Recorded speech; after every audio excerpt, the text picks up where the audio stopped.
Hello, everyone, and welcome into another episode of Ramblings Live. I'm your new host, Iman Griffin from the Westchester class of 2014, and I'm so excited to join you guys. Today, I'm so excited. We have a special guest, someone who is a veteran of the CIA. So let's not waste any more time. Let's just get right into it.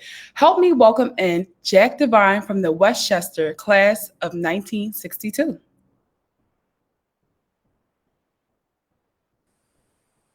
Hey, Jack, how are you today? Great. I'm here in Ocean City, New Jersey, enjoying the sun and surf, as you can see in my suit and tie. Oh yeah, I can see the sun shining on you. It's a nice day out. Thank you. So how are you? How are you feeling? How's your family been? I know we've gone through so much this year with COVID, so just wanted to check in and see how you are. Well, I think I'm doing well. I consider myself lucky to be in Ocean City. I have a business in New York, and when the virus hit, we pulled up stakes. Everybody worked offsite, and our family was able to visit because we have a condo across the street, but we had to keep safe distance. But it's been a more confining world for all of us. So I'm looking forward to this summer. Same. Things seem to be getting better, but I'm definitely happy that you, your family, and everyone were able to kind of work through this. It's a blessing to be here. So let's just start with the basics. So what year did you graduate from Westchester and what did you study? In 1962, I started out as a math major. Okay. Professor Fulano made me his assistant, but I had a class with Dr. Everett in social studies and history.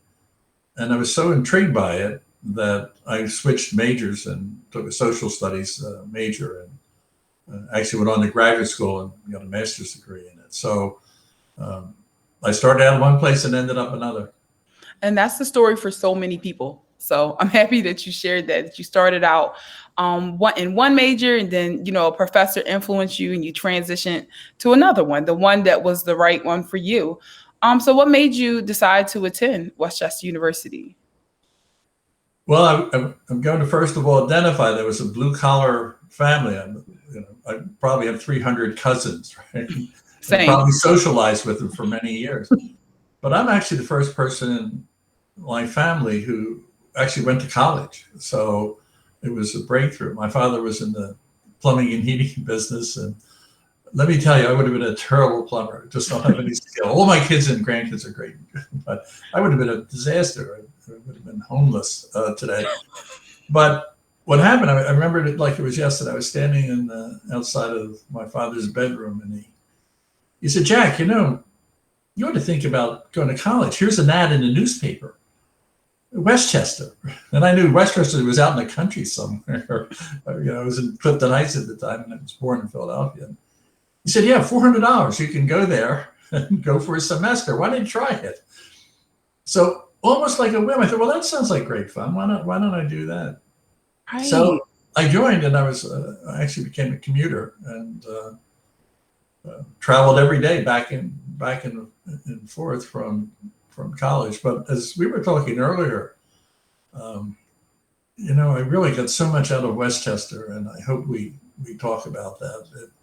It was one of the best. I had a great relationship with my parents, but that was one of the key moments where my life changed based on that sole 5-minute discussion. Today, a senior in high school, junior, freshman, they're preparing, they're getting ready for which college and how, and mine was probably halfway through my senior year. Where it was like, well, why don't you just send an application?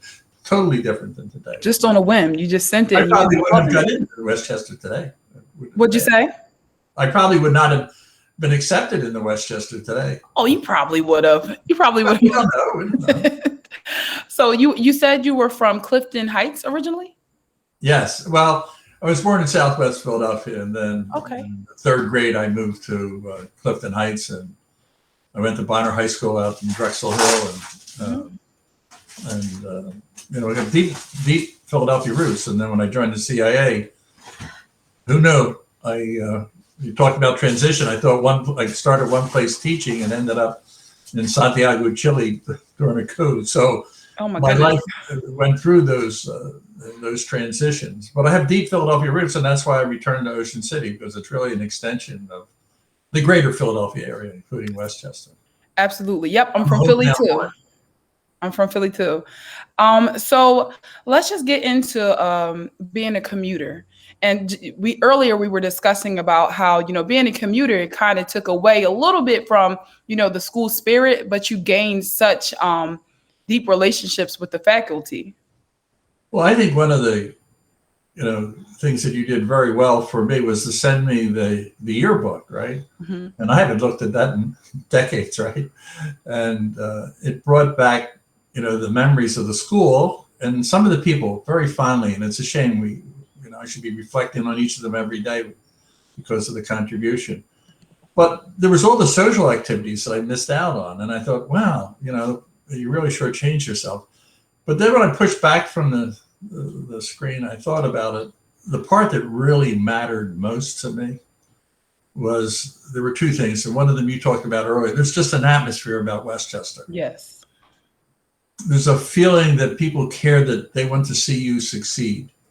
They want you to be successful. It's a healthy environment. And, I know Chris, the president, and, he exudes all the things that I remember of enthusiasm about students and teaching. It isn't like a big science lab or something. It's about people. But the second thing is I went in and I looked at both the math class, and there was a picture of Professor Folano. There's a hall named for him now. He was he was a true dedicated professor, a teacher, a molder of people. Yes. Why he picked me to be his assistant, I have no idea. Sure, because of my math or certainly my looks. But in either case, it was like an uncle. It was like making sure I got along and counseling me, and tremendous impact. And I was very fond of him. And then, as I said, I took a class in social studies, and Dr. Everett, just blew your socks away talking about the new frontier of America and the history of it. And it came to life with him. And he was a teacher. I mean, I grant you he was a professor, but he was a teacher. He was teaching me and inspiring me. Absolutely. And I then started to pursue a career in understanding political science, foreign policy, countries, and went on to get a master's degree. And then I taught school in suburban in Delaware County for 4 or 5 years. I had a department. I mean, I was heading forward based on the experiences I had in Westchester. So Wow. the takeaway wasn't the commute ride back and forth, and certainly we hung around, and Pat and I, that's my wife, would go to dances, and I can remember vividly a couple of the events. And it was small enough that even if you were a commuter, there was a dinner down at Palumbo's in South Philadelphia. Has a reputation. It had, but it was an excellent food.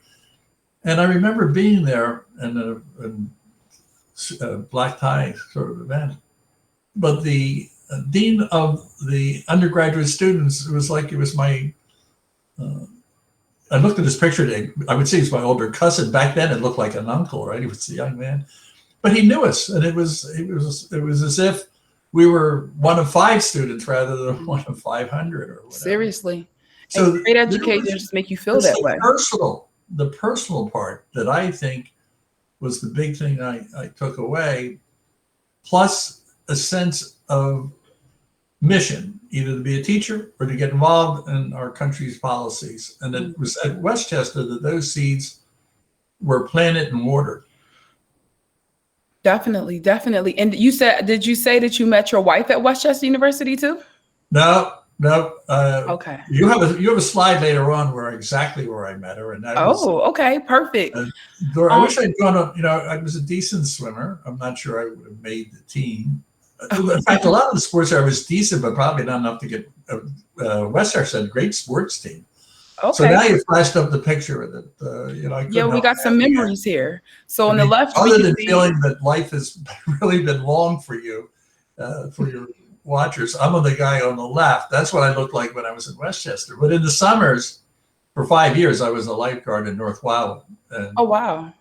So, and I still row lifeguard boats in competitive races. I know it doesn't look like it.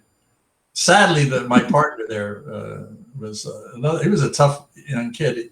The only person I ever met that had cauliflower ears, that was from boxing. He was an amateur boxer. Wow.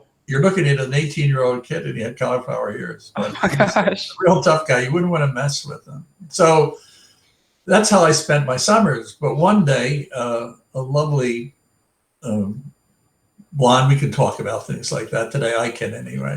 Walked by and I had a great line. It was like, "Hi, hon, how are you?" Some stupid line like that. And anyway, they came over and then she was with a friend of hers and we talked and didn't go well. I'll tell you that. It did not go well. You don't say, "Hey, honey, didn't work for you." It didn't work at all. So the next thing, I was driving home and I saw her. By the way, she's now holding up cards correcting me. The rowing chair. So, She's like, "I'm going to set the record so straight." I'm corrected. I stand corrected in this video. My wife was standing by and she said, "No, I was wearing my partner. Her friend was wearing his Vespers sweatshirt for the Vesper Row Club." As girls. So good thing you can cut this stuff. But anyway, at the Vespers, there's also next to a girls rowing club. And so that became a point of discussion because I rowed at Vespers for one season, but they went away, didn't connect. So I was driving down the road and I saw her with her friend and I pulled over the car and I had my second line with my cousin who was a lifeguard, and he looked 50 and he was 14, but they put him on the guard because his uncle was a guard. But so we rolled down the window. It was my second back line. "How would you like a ride?" So they said, "Well, our feet are tired. We'll go with these guys, even though they're creeps." So that was the end of that. Dropped them off. It still didn't go very well. I really, the CIA had to send me through a long training course for charm. So anyway, that night we're at a lifeguard party. We're going to leave it right there. And next door was Pat, and they were knocking on the door telling us to be quiet. And then we finally became friendly. And so, that's how it started. But, there was a dance at the club, and I mentioned to Pat, I was going through your book and I could see dances. And she said, "Oh, yes. Oh, yeah, we'll get to that. I wore a black Mort dress." I mean, how can we remember? I mean, I don't know what kind of shoes I had on. Okay, yeah, well, we're gonna bring those photos up. We have a little game. We're gonna throw things back, and Jack is gonna go over his memories.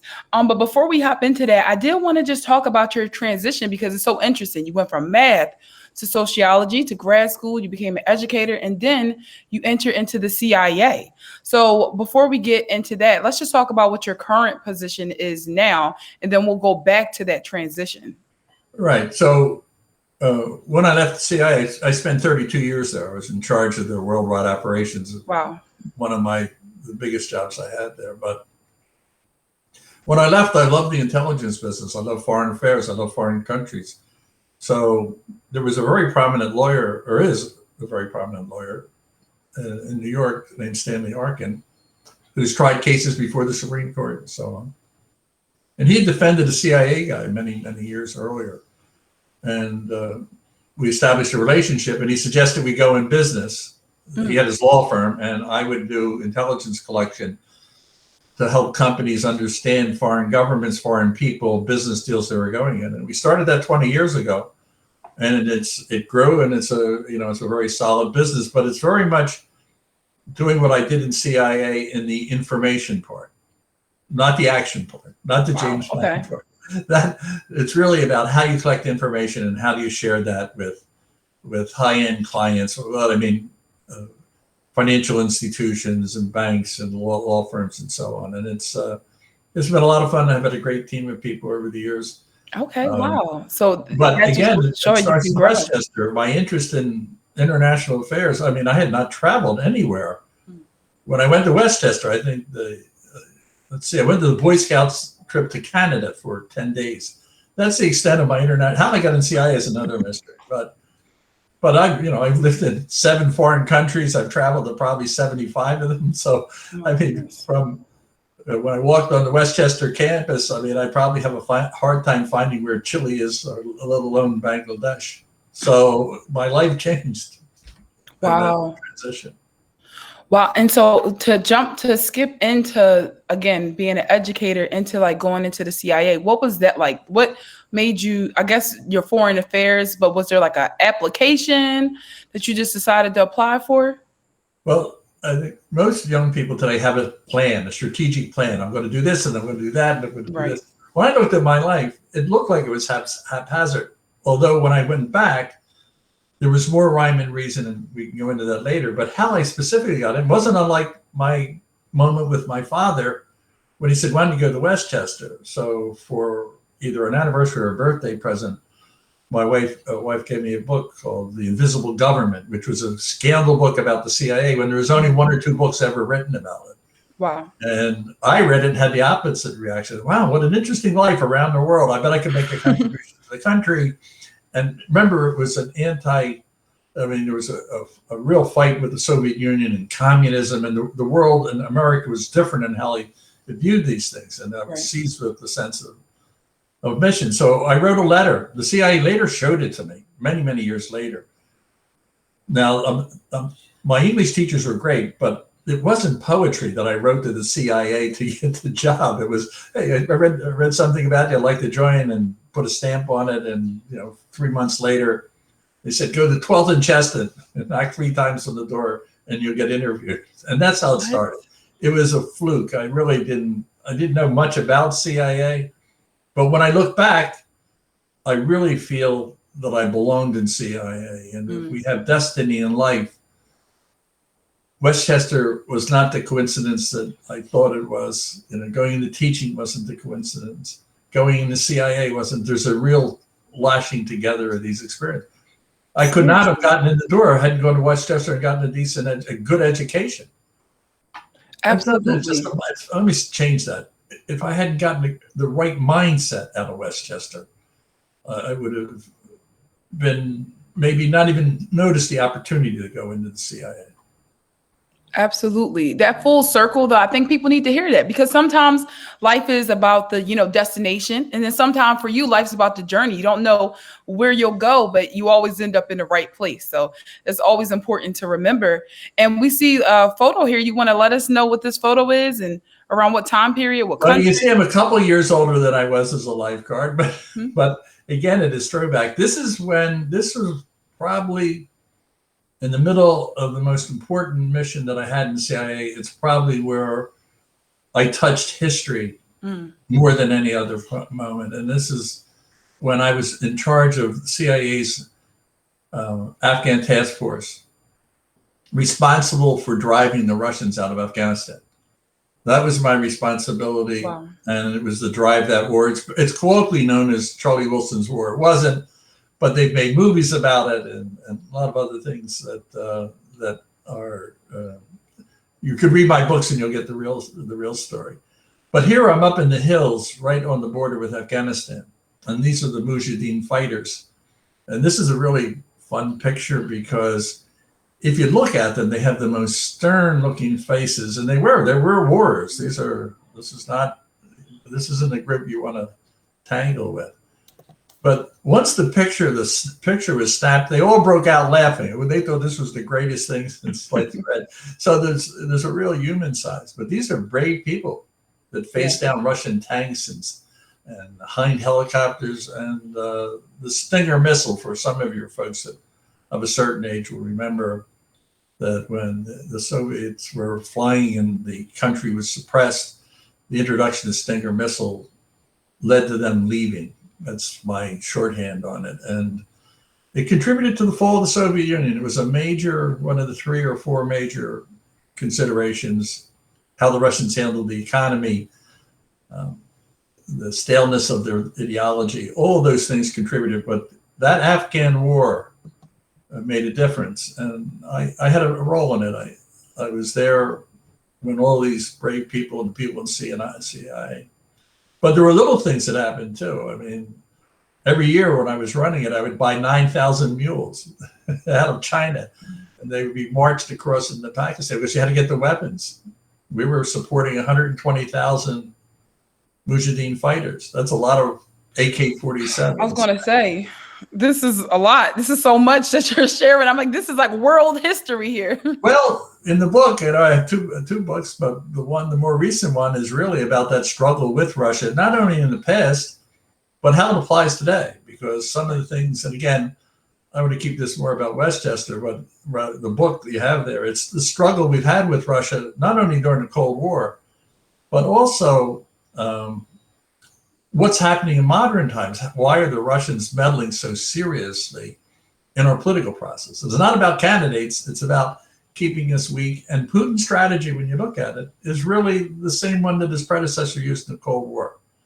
Wow. And Good Hunting, that is a very scary cover. If you look this is your, so just really quick to go over it. And also, guys, we're having a lot of time. I have so many questions. If you have any questions for Jack, make sure you write it in the comments. For participating, you could get some Westchester swag, who knows? But I just want to get into your books. So your first book is Good Hunting, and then your second book is Spy Master's Prism. Right. Good hunting is the expression that spies use among themselves. It goes back to the late 1800s. And when someone would go out on a dangerous mission, you would say, good hunting. So it took me 3-4 years to write each of these books. I am not a full-time writer. We want to complain about the English department at Westchester. We can. I write faster, but I do think it helped me write books and learn the basics of writing. But the first book is semi-autobiographical, talks about how I got into the CIA. But the fundamental thing is, when do you use the action part of CIA, the James Bond part, as opposed to the George Smiley, Le Carré? What about the action part? When are you involved? Right, that's what I want to know about. What about the action? I was in Chile when President Allende was overthrown.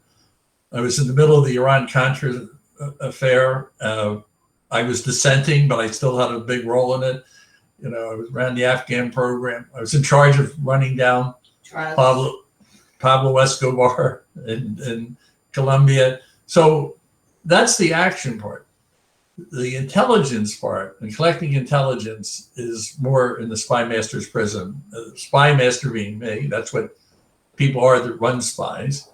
And the prism is, how do I look at the world? How do I look at the Russians? And it talks about a lot of spy cases of years gone by, but it also talks about what Russia is doing in modern times. You have assassinations in Europe by the KGB. You have meddling in our elections. You have the invasion of the Ukraine. I mean, it's a pretty aggressive thing. The president's just about to meet with Putin on June 16th. Wow. And again, I don't want to get into this. You can go online and see more about it. Cyber and what the Russians are doing in that, and the lack of rules of the road. So we had rules of the road back then. So there's a look at sort of the dynamic of the world we live in through the Russian optic. And I know people say, what about China? China is really big as a geopolitical, but who's messing around in the United States? Who's more aggressive and facing us down right now? It's the Russian. So even though they're fighting above their weight, they are our biggest, what I would call it, aggressor. The Chinese may become an aggressor, but right now the Russians are still playing Cold War games. It's actually stunning to me. I thought when the Cold War ended that I would hang up my cloak and dagger, and now figuratively I put it back on, figuratively. Just figuratively, yeah. Out of planes like I did during my CT training. I can't jump out of the planes anymore, at least successfully. Yeah, let's not try that right now. But I want to thank you for letting us know about these books. It's definitely great. Like, one being, like you said, the more intelligent side, one being more of an autobiography. I encourage all of you guys to check those out. I know I will. And the last question before we get into the game, this is the one you kind of touched on it. I think when we all think about a spy, we think about like that James Bond type of spy, or someone who's always in disguise. We think about cartoons. I just want to know, what does it actually mean to be a spy? Is it anything like movie portrayals? Well, first of all, I am in disguise. I actually look like Matt Damon. That's your spy. That's your disguise. You just go into a Matt Damon. Spies are like American. Look, I'm a grandfather. I have children. I have a wife. I go shopping. I remember I was head of worldwide operations in ShopRite with coupons. So, I mean, you ever see James Bond writing report, or doing homework with his kids, none of that, right? So it's all action and so on. But there are clearly moments of high risk and danger, but it's you're part of a system. In other words, you're not a freewheeling James Bond. You're working strictly on behalf of the President of the United States. And one of the things very few people understand is the action part that's very controversial. There is no, and I was in charge of it, and I was a student of covert action. There's no action that ever took place that the President of the United States didn't approve. And I defy anybody to demonstrate to me that any of those scandals, not scandals, depends where you sit, but there's controversial issues that the President of the United States didn't authorize. That's the way it should be. Right. Right. So, that's really interesting because in movies, they definitely operate their own private missions. But in your line of work, it was, you're working for the President of the United States. It's definitely important to remember. I used to hate the movies. I really did, because I thought, this is dramatizing. They don't get the seriousness of it. They don't understand how much hard work planning. There's dull things like who built the saddles that you put the mortars on. I mean, all those dull things don't get taken care of in the movies. But then I began to realize Hollywood has to condense things in order to have so you glamorize things. And then I woke up one morning and realized, wait a minute, the world thinks you're James Bond. They think you're dashing. You know how to make you don't know how to make a martini. I will correct James Bond on that. But they think you're dashing, that your life is full of adventure. You're omnipotent. You know everything. So if I go out and it's me, it's a big disappointment, right? But if you think you're dealing with James Bond, it opens a lot of doors. So in a way, the mystique that came from movies was very helpful, okay? And I will say it's inaccurate in many, many ways, but it was helpful. Well, at least there's that, right? Proof that there are non-James Bond types. I want to keep hope alive that there are some James Bonds just walking around plain clothes, suits, or like you're James Bond for us here at Westchester. Well, first of all, when I came out of training, I wanted to go into the Russian division, which was the wrong division for me because it's such a denied area.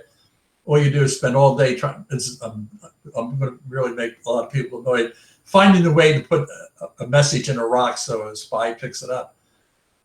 I ended up in Latin America where we were involved in political action. And again, coming back from Westchester, I was very heavily involved in understanding political action. They said I was too tall. I'm 6'5". You can't tell the city where we are. And so the guy said, "Oh no, you can't go to Russia. You're too tall." And I thought, well, I guess I am too tall. There was never prejudice against me other than being 6'5". I know what it felt like for a moment in time. So they took me over to Latin America, and now this is an IQ problem. I sat there thinking, wait, I'm too tall for Russia, but how do I fit into Latin America? Somehow my size doesn't work. The truth of the matter is, you're spies of all types and colors. You operate in those moments when nobody can see anything. So it doesn't matter how big you are, you operate that way. The chief of the Latin America group was a fellow who was in the Bay of Pigs, and he was recruiting for Latin America. He didn't care what size I was. He said, "Oh, come with me." He was just recruiting me. Now, that was an accident, just like the other accidents I talked about. But I belonged to Latin America because it's where the political action was. It wasn't in Russia. It wasn't where the political action was. So by accident, I guess you're looking at a living accident. You got to trust the process. That's what this tells me. You just have to trust the process. There's a lot of wisdom in that. Yes. There was one professor I wanted to mention as a please, before we wrap. I'd forgotten her, and it was Mrs. Shore in social studies, right? And I don't remember even what she was teaching, but I remember coming in one day and saying, we've just completed our bomb shelter. So the professor at Westchester had a bomb shelter in her house in Westchester. So I mention that because what was it like to go to school at Westchester in the 1960s?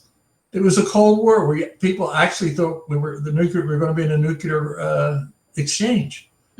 So when I saw it, it brought me back to what did it feel like? You were talking about the feeling of well-being. Westchester was a feeling of well-being, but the world was not in a feeling of well-being. I mean, there was Khrushchev pounding his shoe in the UN, and threatening to annihilate the world, and the missile. It was 62 was the missile crisis. So I graduated the year the Cuban Missile Crisis kicked in. So I mentioned her because she was a good teacher, very good teacher. But her mindset was she was living at the edge of possible annihilation. So it was a different world, and you can tell by looking at it, a different world in 1962. And that was part of it. Yeah, definitely. And I feel like even now people are living really nervous because of COVID and just not the unknown and not knowing where we are. Definitely different, different scenarios, but that same sense of the unknown and fear. And it just kind of shows that universities can be that safe space for young people during this time of unknown, as the world is just like changing so quickly around them. I think that's absolutely 100% true. Mhm. And in every sense. The only thing I would say, in some ways, it's even worse. Because the Cold War was defined, you knew exactly what the problem was, right? Today, it's just this overall sense Who of knows? different problems and issues, and it's more diffused. And I think it's very difficult for a young person to get a sense of where are we going, where are they going, and that's why the Westchesters of the world are. There's no Westchester, let me be clear, but the experience of going into a place that helps create an environment of soundness, safety, and to be able to think through these problems. It's a place where you start to try to make sense out of it, and your students will do that as well. Absolutely. I completely agree. Okay, so we got a message. Thank you so much, Denise. Hello from class of 86. We hope you're doing good today. Thank you so much for answering all those questions, Jack. We do want to head in to play a quick game really quick. And this game is called Way Back When. So what we're going to do is we're going to bring up a photo and you just let us know if you have any memories, any thoughts, and we'll just talk through it and have a good time. All right, so here's the first photo. Any thoughts? I actually remember a specific touchdown. I wish I could mention the player. I wish I could remember his name. But it was one of these 40, 50-yard passes, right? And it was playing one of the big competitors, whether it was Strasburg or whatever it was. And it was one of the great catches of all times. And again, I mean, I watched the Eagles when they were formative back in the 60s. They won the Super Bowl. But I remember that game, and the sense, again, you get a sense of belonging. It's our team. Didn't our team do great? They won the game. But there were great athletes at Westchester was a powerhouse, and its physical ed program was amazing because Westchester produced teachers for the physical ed programs entire southeastern part of Pennsylvania. So had phenomenal athletes. I didn't know many of them well. I remember going to a dance once, and you had the center of attention was one of the great athletes. And I remember talking to him, just, hi, how you doing? Great sense of humility. In other words, there's too many athletes today that, they're step away from, gangsters, but it was a real gentleman. And I think they were he was either the king of the prom or some, I don't know what they called it then. But I wonder whatever happened to him, but he was, I think he was destined to be somebody just because of his presence. Right. Some people just have that presence to them. So what about this picture, this next picture here, the White Supper? Well, this is the one that Pat remembers much better than I did. But even though it looks like a big crowd, I remember again how there was a large, senior staff of the school was there. I mean, the dean of undergraduates, head of a couple of departments, and they talked to the students as adults, and were very gracious with our dates, whether they went to Westchester or not. So they were good occasions, but they aren't like the dances today. They were the White Supper looks fancy. This looks like a ball. Much more tame setting. God knows what took place afterwards, but I will just tell you the settings themselves were pretty tame. Yeah, the White Supper looks like really, really classy. It looks really, really classy. All right, and now let's get to our next. Is this the pig? Is this? I don't remember. I remember the quad. Again, as a commuter, the nightlife was gone. I mean, I would stay or come back for a football game or something like that. But it was early during the day. There was a place inside of Anderson Hall where you could accumulate, and you brought a lunch or with you, or you could chill out and read it. And it was just a room, right? A big room. It reminds me Right. of books and things. And then there was the quad, but the pig I don't remember. And as I said, my social time was limited, and I feel I missed out a little bit, but not on the things that really mattered. Exactly. And that's what the experience is for some of us. We just focus on what really, really matters. And that's why you come there. That's why you go to college and university. And you know what? We're going to wrap up this game because we're running a little bit short on time, but I really appreciate that. Let's end with our last question. What is the best advice you would give to new graduates? Well, I actually was the commencement speaker 2 years ago at Westchester. I should have mentioned that. One of the great honors in my life. Very, very special. And I'm not telling you what to do. We should have gone back and looked at the advice I gave. And I won't do it now. I'll come up with just one principle. And I think it's advice I got from a plumber, the head of the plumber union, 690 in Philadelphia. And he said, Jack, you're going to do a lot of things in your life. Don't have a picture taken with a drink or they think you're an alcoholic. Make sure you have a firm handshake like a plumber. It was Steve Fisher. And I remembered those things. But the last thing was the one that I thought was really important. He said, before you get out of bed in the morning, you need to contemplate. Remember, this is a plumber.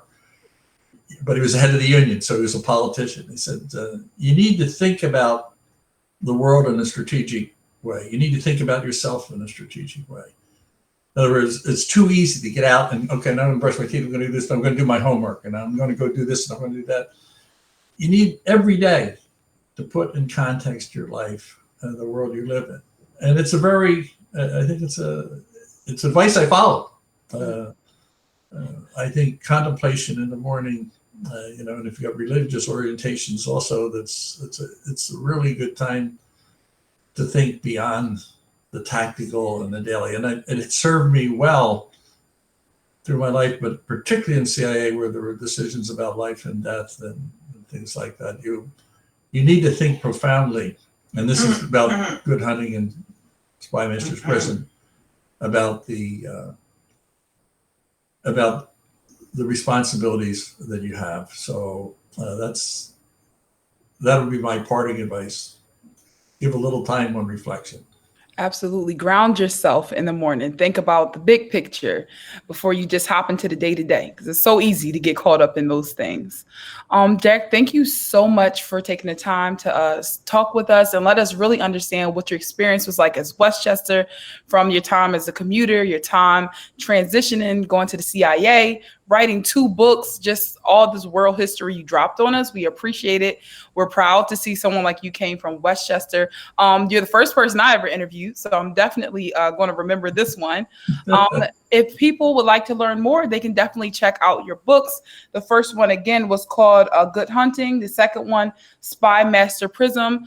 You all, hope you have a great day. Thank you so much for joining in to Ramblings Live. Again, my name is Iman Griffin. You can find me on Instagram at Iman Mate. Have a good one. Bye. Thank you very much.